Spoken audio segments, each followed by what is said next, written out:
Hello everyone, Victor Tanzig here, and welcome to the Reddit Railway. Today's destination is r/am I the arsehole, so all aboard!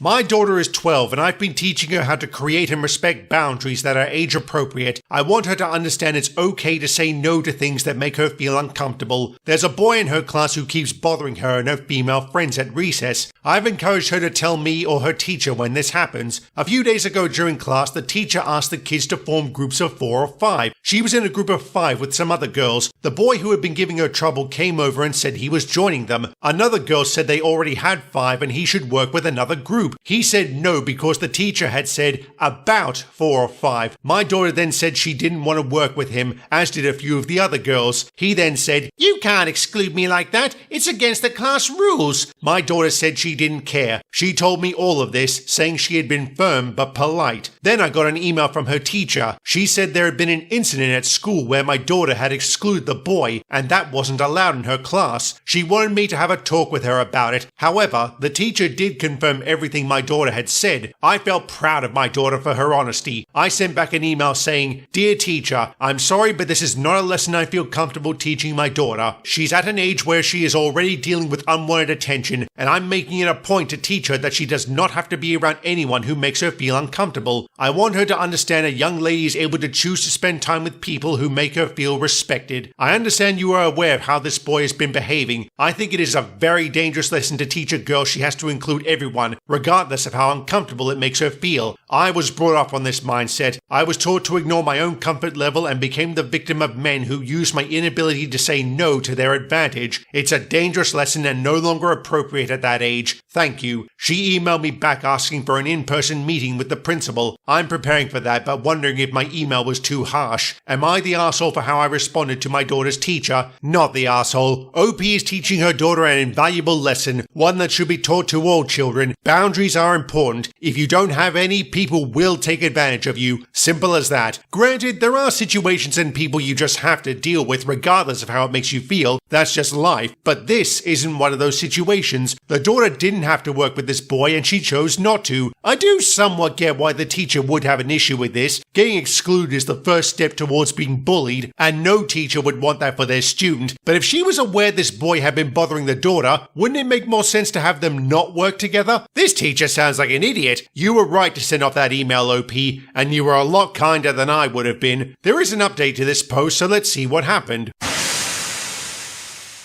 I reached out to the parents of the other girls who were involved. We all agreed to speak to the administration together. They had similar views and thought it was inappropriate for the school to expect the girls to work with someone that made them feel uncomfortable. We were also frustrated the teacher hadn't really dealt with the boy properly. This afternoon, a group of us showed up to speak with the principal and teacher. As a united front, we requested the following. 1. All teachers learn trauma-informed methods. 2. They begin teaching the students about establishing and respecting boundaries. 3. That this include everyone mindset stops. And 4. All harassment that takes place on school grounds is immediately dealt with. We all had our say. I think it went a lot better having everyone there than if I had gone at it alone. The teacher and principal apologized. The principal agreed to look into resources on how to better navigate and balance between being inclusive and not forcing kids into breaking boundaries. Ripper. Sounds like it all worked out. And when the daughter grows up and has a kid, she'll be able to impart the same lessons. That's how you bring about true change. Well done, OP. Best of luck to you.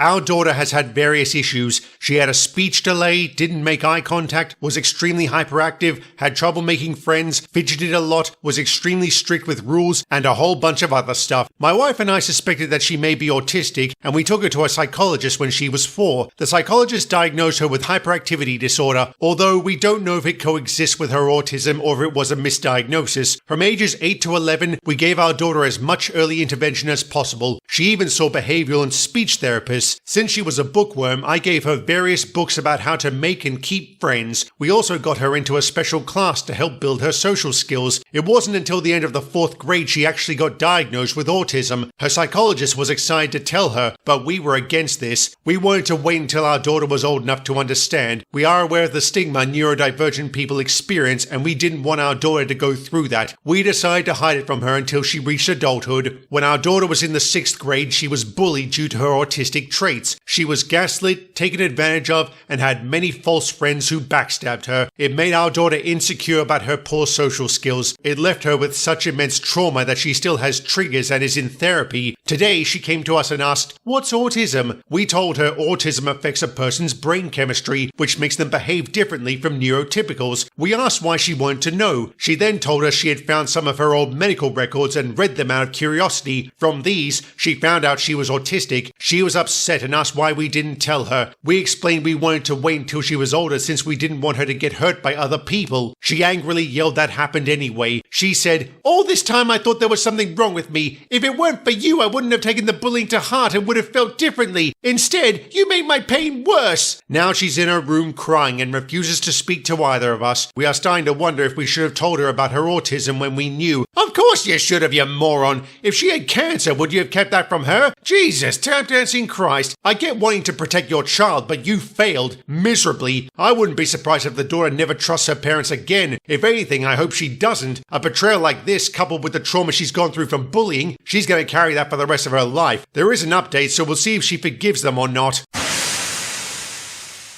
Her mother and I were completely in the wrong. We should never have tried to hide an integral part of our daughter's identity. We thought we were protecting her, but we only made it worse. We come from a country where mental health stuff isn't talked about. We did our best to support our daughter with what we knew at the time. I'm not trying to excuse our actions, but explain them. A few hours after posting, her mother and I had a long talk. We reflected on what we did wrong and what we should do moving forward. We gave our daughter space for a day or two before knocking on her door. We asked if she wanted to talk. Thankfully, she did.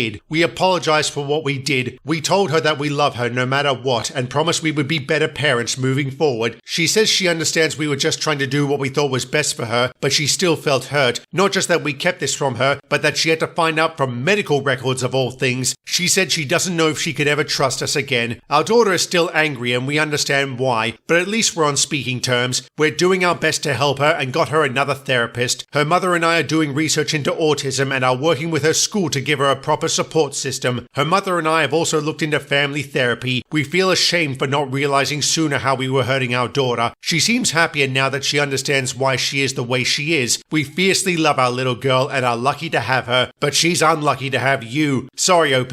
I don't care how far you come from now on. What you and your wife did was disgusting, and I hope when your daughter's old enough she cuts you off completely. I sure as hell would. I'm not going to say best of luck to the parents. I'll save that for the daughter. Alright, with all that out of the way, I hope you guys enjoyed the debut episode of the Reddit Railway on this channel. There are many more stories to come, and I would love to hear yours. Are you experiencing a situation and want to know if you're the asshole? Have you ever encountered a Karen and want to share your experience? Do you need to vent about an entitled person? Or perhaps you have an epic tale of revenge you'd like to share? If so, send your story through to the redditrailway@gmail.com. I look forward to reading them. Anyway, that's all I've got for today. Thank you very much for watching, and have a good one.